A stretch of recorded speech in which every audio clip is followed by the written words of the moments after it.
into the realm of the PL-89, into the realm of the higher time, into the realm of, into the realm of, into the realm of Messiah time. It is simple to sing the tune, matching the sun up with the moon, with the sun and before the moon, as per Psalm 72. It's true. Please see Psalm 72, verse 5. Read it for yourself. Yiraucha im shemesh v'lifnei yareach dor dorim. Yiraucha im shemesh v'lifnei yareach dor dorim. Psalm 72, verse 5 states, "You will be feared with the sun and before the moon, many generations." The two calendars are one. Match the moon up with the sun. Yaakov and Esav, Tikkun and Tohu. And with that our work it is done. And with that our work it is done. And with that our work it is done. It's done, it's done, it's fun.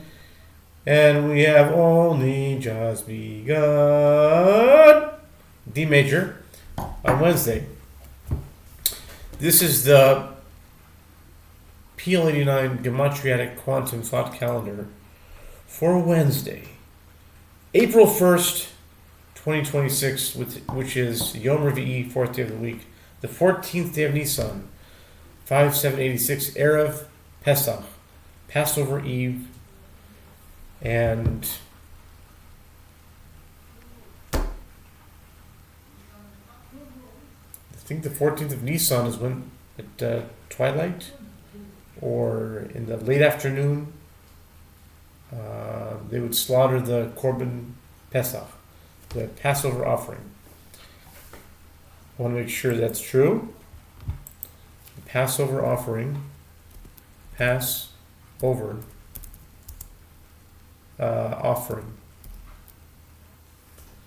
The Korban Pesach, the Passover sacrifice, also known as the Paschal Lamb, is a sacrifice that the Torah mandates Israelites to ritually slaughter on the evening of Nisan 14. So today's 14, so as we're going into the late afternoon, as we're going into the evening, before Passover of Nisan 15, to eat the lamb on the first night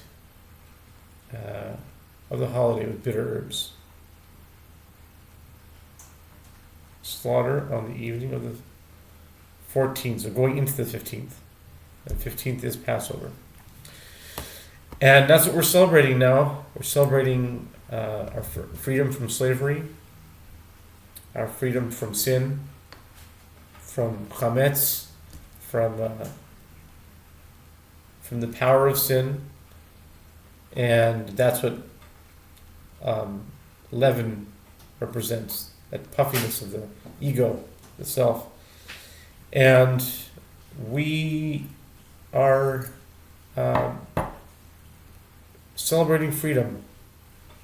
And what's really interesting this year is that in Jerusalem, it's uncharacteristic, the weather.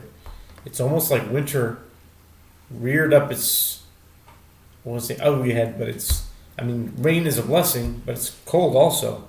It's kind of like winter, and we are in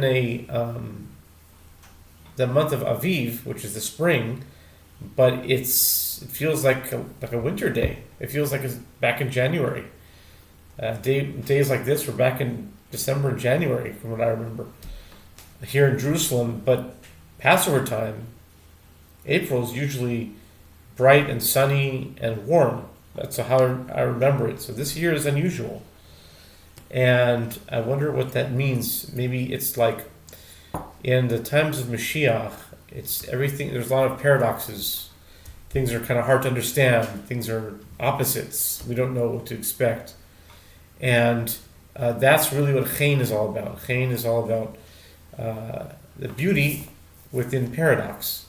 Ariel Cohen Oloro talks about that in an incredible way. He learned these Torahs from Rabbi Ginsburg. Hundreds of Torahs in the word Chen. Chen means grace, but it's or charm, but there's more there's more implications to that word. It's a beauty or a charm, but contained within a paradox, within a mystery, holding things in balance, a tension, and so I think might be why it's raining this year, Passover, because of that, because of these tensions and these you might say confusions, but ultimately it's going for the good. So this calendar is also all about Chaim for many reasons. It's the PL-89 Hanukkah. The word Chaim is contained within the word Hanukkah, and this has a Hanukkah theme to it, in that there's eight columns, and also 89 is the numerical value of the word Hanukkah, and 89 is also the numerical value of the word guf, which means body. And there's a teaching about this is I learned many of these ideas from Ariel Konaloro about the body and the soul in Chassidut. It says that in the end time, the body will be raised above the soul. It will be known that the body was so holy that it's even more holy than the soul. What could that mean? The soul is spiritual, but the body is physical. But when the body is rectified, it's comparable to, say, Esav. Esav had much higher potential than Jacob. He represents the body. And it seems to me that that's why Isaac loved Esau more than Jacob. Well, Jacob got the blessing, but Isaac wasn't loving Esau because he gave him food. I won't say more than him, but it says he loved him. And it says that Rebekah loved Jacob. But I'm not inclined to think that, even though the verse says he loved him because he gave him food, that Isaac was such a base person that he loved him more because he gave him food. We have to look deeper into that. He loved him because Esau had a higher spiritual potential. And this is confirmed in the teachings of the first Chabad Rebbe, Rosh Ner Zalman of Liadi, of blessed memory, that he talks about the energies that are associated with Esav and Yaakov, are Tohu and Tikkun, respectively. Tohu, chaos, not like what you would think, just craziness, but chaos is a much higher light. We're talking about creativity, innovation, and that's from the Tohu, that's Esav. When you see that with creative people, artists, musicians, and there's a little bit of craziness there.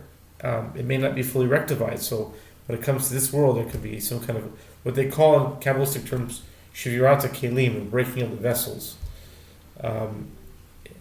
Whereas Jacob, his strength is in Tikkun.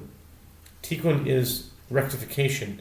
Now, to rectify something, one has to be very stable and very stickler to the rules. You have to be, like, to use an expression, a goody two-shoes. You have to be just a good person and do what you need to do. But that has limitations in the sense that it limits creativity. Because if you just want to correct something, you can't be thinking about making new stuff. You're thinking about just making something better. That's the basic idea from what I gathered. So these two forces are important. When you have the balance of Tikkun, you need that Tohu. Tohu will take you much higher. Tohu will allow you to create, to innovate, to invent new things. This calendar is meant to blend both of those energies together in one.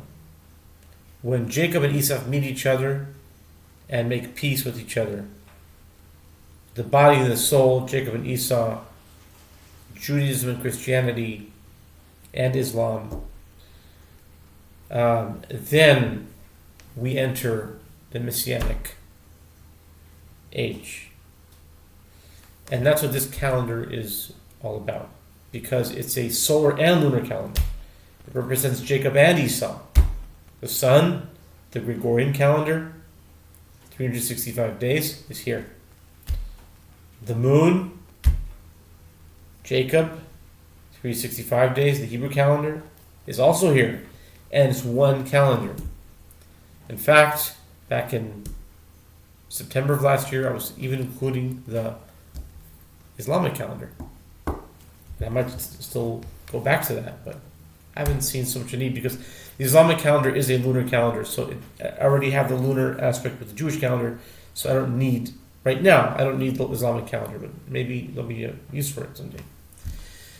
So the process is it's a gematriatic thought calendar. It calculates gematriatic thoughts, and it stores them and processes them in time, over time. But it also keeps track of the calendars in terms of the Jewish calendar and the Gregorian calendar. So there's a lot of rules, as you can imagine. There's a lot of rules to it and explanations on what this is, how many boxes and why. I'll just cut it short for time now, because I'm sort of running a little bit short on time. So what I'll say is that it's based on verses in the Bible, primarily in the book of Exodus and Leviticus, but really the whole Bible. And the whole Tanakh. Not just the 5 books of Moses, the Torah, but the whole Tanakh. When I said Bible, I meant the 5 books of Moses, but it's really the whole Bible, the whole Tanakh. And so I'll just cut to the chase. On the solar day today is April 1st. April 1st will always be in this box right here, which is printed 38 on it. So 38, right? 38. It's great. And this is in Dispensation 3, and we are about to exit Dispensation 3. The 3 dispensations have taken 14 years to create. Since 2012, this has been going. Well, I'll go to the numbers. I'll come back to this idea. So April 1 is 38 in Dispensation 3.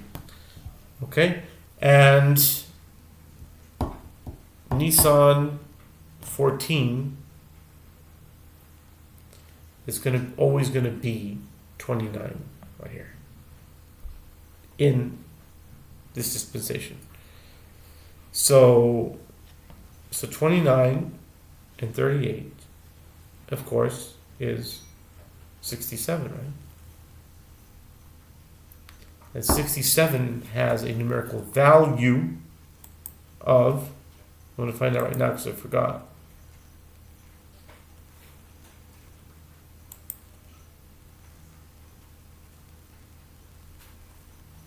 Let's see here. 67 is 162. Binyamin.